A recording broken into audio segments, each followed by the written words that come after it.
towards his creator, which was manifested in the Bab and Baha'ullah. How far a human being can go in both sides to torture, to commit this brutality and transgression, and on the other to resist those transgressions and the brutality. So when they bring the news to Shah, the mother of the Shah Suleiman said, he said they kill Suleiman in a different way. Don't kill him like you kill so violent everywhere. Just tell him which way he wants to die, and execute him that day. And Suleiman said, oh, good. So since you asked me, I want you to make 9 candles. Make a hole in my body, he says, and put the candle, 9 of them, into my body and light it. And I'm going to walk, burn my flesh, and I'm going to walk. So it sounds psychotic, you see. Many people, when they read this, they say, this is like masochism. It's beyond their spiritual understanding. Why would a person go that far? How could this be spiritual? This man must have been sick. He wasn't. He wasn't at all.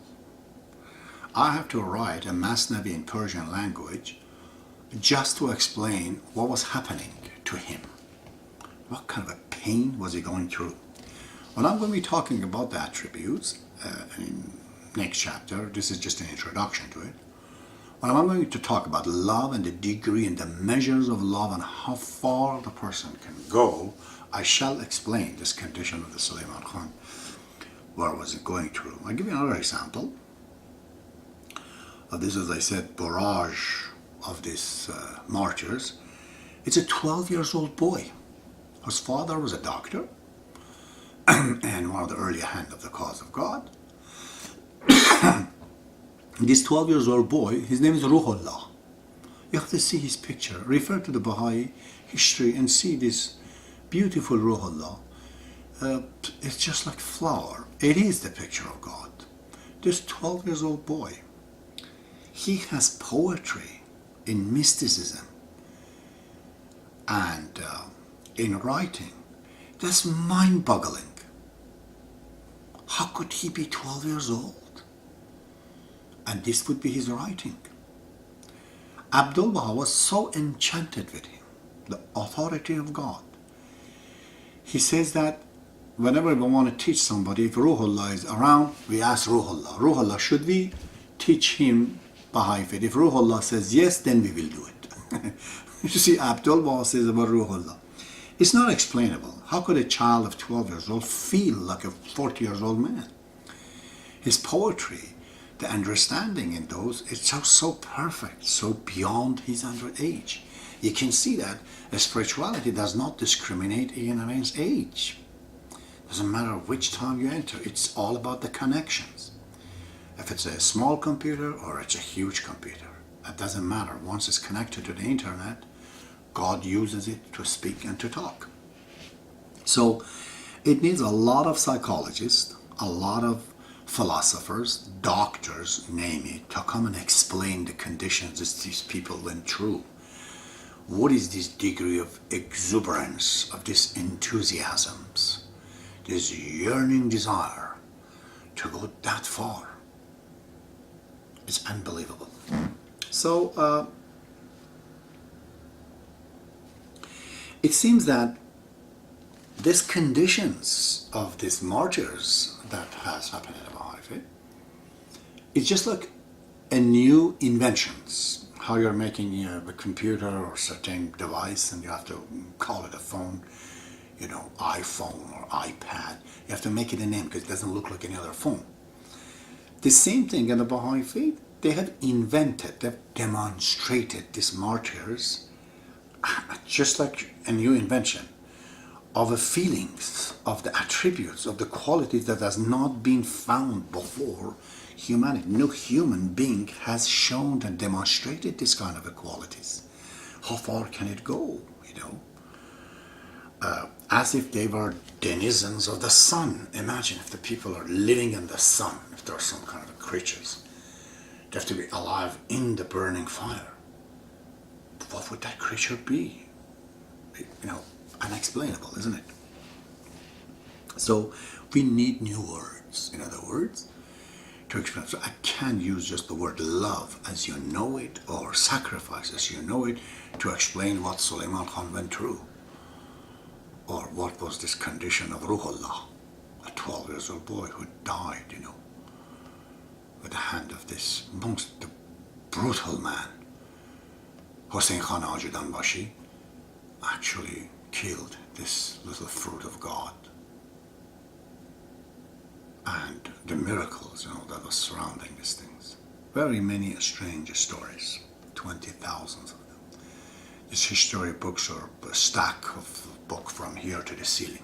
Every city has its own stories. There are many, many of them printed. So I have understood that when it comes to the spirituality, to the new criteria, to the new level that Baha'ullah has brought to the mankind, all of a sudden there are many, many words that it seems to be just repeating the same thing over and over. On one hand and on the other, a lot of words are missing, There are new attributes, we just have to name them. We have to bring new words to explain what they are. Different level, different name for love. So, how are the mechanism of these qualities, how do they happen? Since I trying to explain it scientifically, logically, in my own experience, and I think that's fair to say that these spiritual qualities, such as kindness, compassion, mercy, love, sacrifice, bravery, friendship, steadfastness, renunciation, detachment, first they appear in the form of a feeling. It's like a feel-good things. It can happen by you watching a movie.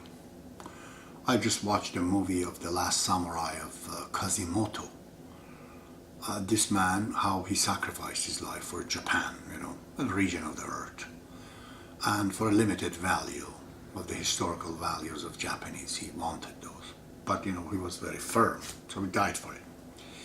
When you watch movies, sometimes even of imaginary characters, it just gives you a good feeling. It takes you in a mood, essentially. Now, if you like it, now and then, let's say you watch this type of movies, or read this kind of books, read this kind of news, follow this kind of things, gradually you get used to it. This mood turns into a habit for you. You like it.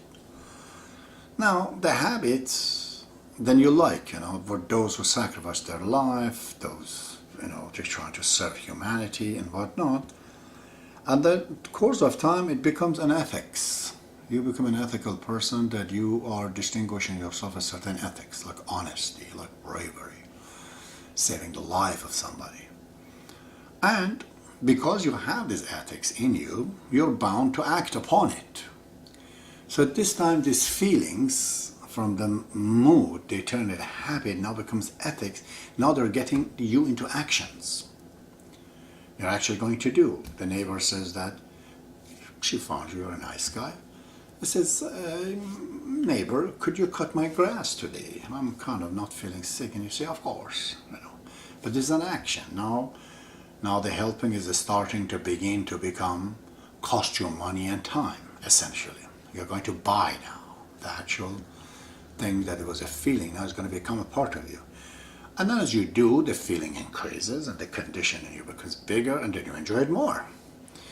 You say, my God, now I know why Mother Teresa goes around the world and sacrifices her life. Now I see why Albert Schweitzer goes to help people, or Nelson Mandela goes to jail, or Abraham Lincoln takes his country into war to create equality and justice, or Terry Fox here basically sacrifices broken body by walking in order to save others from cancer, just one little physical sickness. Then you try to get into these actions, and as you do now, as I said, in the process, you are becoming something. Before you're feeling it, then you adopt it, become a habit, now it becomes a part of you. You become a generous man. You become a loyal man. you become a compassionate person. Then you become a just individual. You become a fair person. You see, then you become a kind person. You become pitiful, and so on and so forth. So, what is material and the pot of time, God is cooking the matter to make it to become spiritual. I've given this example before. You work, it's physical, you make money, it's physical. Now you give the money away to somebody for a good cause. You become spiritual, you become generous. See how matter, when it comes to human, the soul uses it and gradually it grows up into a spiritual being. So when these things happens, we have this feeling, in my opinion, we have to say, good, I'm getting a hint of good feeling about doing something. I have to continue it. I have to pursue that feeling. Do other things. Try to feel that all the time. Try to make it a habit of it. It becomes an ethical part of you. But when you look at it and you use the words to explain these feelings, it seems that there are different colors of a rainbow, ranging from different colors, from the ultraviolet, and goes on to become, ultra red. You've got all kind of color, green, indigo, pink, orange, yellow. It seems in the spectrum, it goes on. But the real color of the light is white. I like to call that love, or the power, the spirituality of Baha'ullah, which is love. And when it comes into the action, it translates into the prism of an actions and the deed into different names, we call it. Otherwise, they all have one source. Just in the prism, they break down into different color. It's the same thing. The spirituality, that white color of the spirituality, it turns in different color. Of course, we have to understand that these spiritual qualities are products, are commodities. They're not tangible. But if you want to become generous, it's not like it's a feeling, it's free of charge, you can go get it. It's not like that. It's a lot harder than acquire material. In fact, you have to acquire